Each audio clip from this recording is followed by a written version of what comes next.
Who the fuck is Sleepy Gonzales? Music, in its purest form. Sleepy Gonzales is music. They're also maniacs, odd specimens that you'd think should be under 24/7 surveillance or some shit. Since nobody right of Winnipeg knows who the fuck these guys are, here's two of them saying a bunch of nifty shit over one of their tracks. Kinda makes you want to play Candyland, but also punch yourself at the same time. Like, pretty forcefully. You guys sound like what I would expect to hear in the third hour of a shroom strip while I'm trying to figure out what the color purple smells like. What song? Tell me what song. Sometimes we played it a few times and we have some of the bands sometimes when we play my punk songs and I was screaming at this 15-year-old girl from the top of my lungs right in front of me. I'm yelling at her. That's DIY. It was just super close. It's a small room. How'd you respond to that? No, she was vibing. She was rocking. She was jamming, but I felt it was crazy. I'm just making sure she passed the vibe check, that's all. No, she was having a good time. Me and Betty spent $600 on records last weekend. It's big rioting when you lose guys over there in Vancouver. Dude, we were there. You guys were there just jamming to the riot, just playing your nice peaceful music as everyone's blowing up cars. Staying on top of that. No, I'm flipping cop cars, dude. I'm tired of fucking losing games. Go billboard riding now. I'm gonna go to your house and I'm gonna eat your kids. I think there's actually no stage move that we haven't tried. We tried it. Actually. Fire breathing. Bats. Bats, Fighting pigeons. We actually started coronavirus when we bit the head off of a bat live on stage. Oh, that was you? Was that at your stop in Wuhan? Yeah, that was a one-off. That was a one-off. What do you guys charge? 75 grand American a show? Well, how many?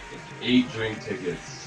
And it'll get you 8 drink tickets. And we'll do a 3-hour set for 8 drink tickets. We'll give her, dude. We'll give her, yeah. We don't We give her.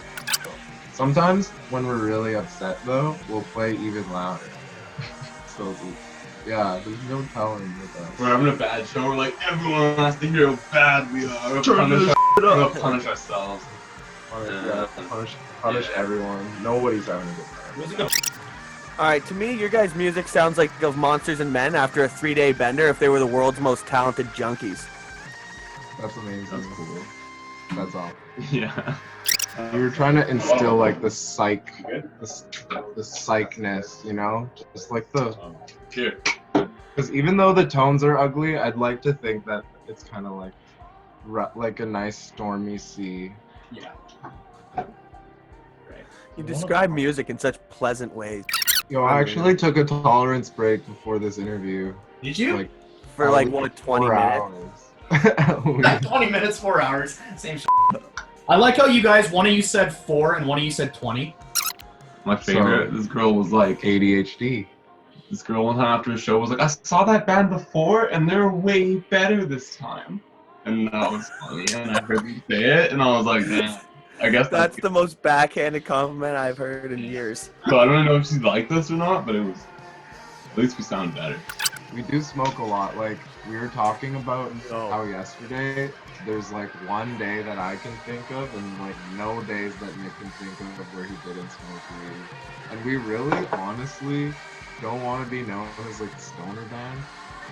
Mostly because we know that it's not limited to that label. Whiplash poster, that's tight. There have been dips. We've had some nights. We've had some off nights. Not gonna lie. Every band does. It's not like you're f***ing Jim Morrison with the Doors flashing your balls on stage and walking off drunk. No, I've done that before. Today we're joined by one half of Sleepy Gonzales, longtime friends of the show from Vancouver, British Columbia, Canada. How's it going, fellas? What up? I'm smoking large right now. You guys just released the new record called Slow Apocalypse. So with that being said, let's say the zombie apocalypse actually does happen. So what's one non-essential thing that you guys would bring with you, and where would you go? I'm looking for an answer from both of you. Marijuana. Right? Well, that's an essential though, isn't it? Well, depends what you mean by essential. Besides marijuana. What's non-essential to you? he has guns. I would probably get a gun from one of my redneck cousins, and then I would just also steal his truck, and then yeah. I would go to the island, Vancouver Island, because I don't think zombies can swim. How's the reception of the record from the Sleepy G faithful so far? We don't have any fans. Well, one guy said he liked it. At least one person said it was good. Nah, That's when you know it's you made it. fine. It's cool because we did a lot of the work ourselves, the mixing, some of the just conceptualization. We took a lot of things into our hands, and you can kind of hear the lack of like professionalism in it, but we kind of like it that way for the time being. We know that down the road there's going to be more bells and whistles, so we're just trying to keep it a little bit simple right now, and people seem to like that about it. It's not like trying to be like the next. I feel like our homies really liked it. It's really different from like our previous releases. Those are like very like simple, like this one has like a bunch of crazy happening, and yeah. You know, man, if you like, what's the point of making music if it doesn't sound cool to you, right? Yeah. So we would like while we were developing, just like get super smashed and chill out and listen to the progressions, and then talk about things and argue about things and keep on going. The crazy thing was that the night we were going for like a 4-day stretch on a long weekend, and I got food poisoning on the first day and like smoked hash for the first time at the same time, so I was like gone for the whole weekend. But it was like the masters were due on like the Monday, so we had to just like power through it. It was a garbage weekend, but it kind of seeped into the music too. There's like a little bit of a slimy. Wait, so did you try smoking hash for the first time while you already had food poisoning, or did it like hit at the same time? I like ate this yellow curry that I wasn't supposed to eat because it already made me sick, but I somehow tricked myself into thinking it wasn't the yellow curry. So I ate, and then I was like, sweet, now that I've eaten, I'm going to smoke big and make this record. And so I smoked hash for the first time, and it was incredible. But then an hour later, I was like vomiting violently. Oh. And it was not incredible. Oh, I guess you could still say it was incredible because I literally was crying, like praying for the demons to exit my body because I thought there was like some weird exorcism shit going on. Yeah. Speaking of, yeah. Did you bring? Hi. This is Christian. Christian, what's up, brother? We just hanging out, eating some dinner, How's spaghetti. it going, buddy? What's for dinner tonight? Yellow curry. Oh,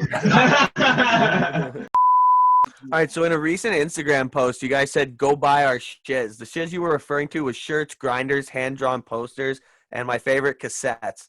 What do you think is the reasoning behind so many artists selling music on hard platforms again? COVID. People got more time to around with records and cassettes and and it's cool. I was at Neptune the other day, That's a okay. record store in Vancouver, and I overheard the staff talking about how this winter season was their biggest season, and they've been open for 40 years. So they're kind of just saying that vinyl and physical forms are making a comeback. And they didn't really get into why, but they just seemed stoked. They were like, we keep having to repack the cassette shelf and stuff like that. It was cool. Guys, so my sources, my sources that are near and dear to me are telling me that you guys went on tour in California and you tried to smuggle drugs back across the border. Tell me a little more about that. How did you do that? We actually Who the? that wasn't trying. It was when I brought those edibles. Did you tell him, sir? Yeah. I was like, He's got Nardward. Last time we spoke, Alex asked, who the is Sleepy Gonzales? I want to know why the is Sleepy Gonzales. Well, me and my twin brother were always competing for my parents' attention, as twins do. So eventually, when we learned how to play instruments, we would work together and write songs and play them and cover songs, and it was just really fun. And then it stopped being a competition. What's going on with your tattoo there, brother? You want to show? What? Oh, my arm was itchy. I was just scratching my arm. But what's your tattoo looking like? What is it? That's a haunted house. Okay, I like it. The other thing's a lightning bolt. That's because Great observation, Lance. I know. I kind of like AC/DC. And what about that? That's a panther. Nice. So you can see, and I have an 8-ball tattoo somewhere here. There's Nice. other one. My favorite's a pentagram. It's on my ankle though. I don't feel like doing it. No, that's cool, man. Oh yeah, we won't make you We'll stretch your survive. ankle up in front of the webcam. Yeah. Save that for the OnlyFans. But I'm gonna do it. You know what? I don't have a tattoo, but I'm It's just right gonna there. do it. Oh! Solidarity. So, I'm asking both of you separately, but who are the 3 greatest artists ever to live? like, that's are we strictly speaking musicians? Yeah, but like a band counts as an artist. Okay, So, fine. oh my Between God. 3 each, or sorry, this is a really 3 each, yeah, 3 each, not collectively. Harsh. Okay. Dude, I want to. Why would you do this to me? I already love that I asked. Okay. Earl Sweatshirt, Connor Oberst, and How are you so quick? Kevin Parker. What are yours, man? Damn, that's so hard. I gotta say Julian Casablancas. Like the Voids or the Strokes, those bands are insane. Fuck, That's 2. I love it. 2. On the way. You're 2. You're 1 left, bro. Meatloaf. What about Devo? No, Devo. Final answer. Probably Bad Brains. I Bad Brains a lot. Bad Brains is like why I like punk music so much. What are some of the venues you've played at just in the day in Vancouver that have been very welcoming to you and helped you progress your music career? One of them is 333. It doesn't exist anymore because of what's that guy's name?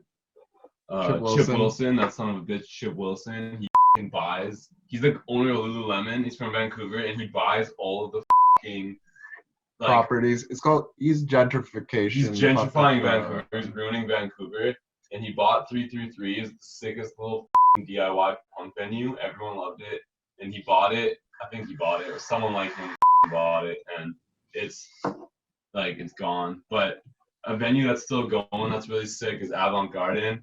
It's in Chinatown. It's just off Main Street, and Redgate. That's off Main Street. Redgate's really rad. They both do really cool things for the city. Yeah. Do you know any other ones? We played the Roxy for our first show. That one's pretty sick.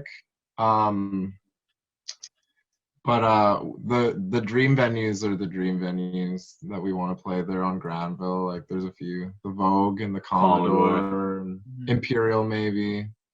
That's in Chinatown too. Imperial is like in danger of going under because of COVID right now too. They're trying. A lot of our favorite venues have actually closed, so we can't even.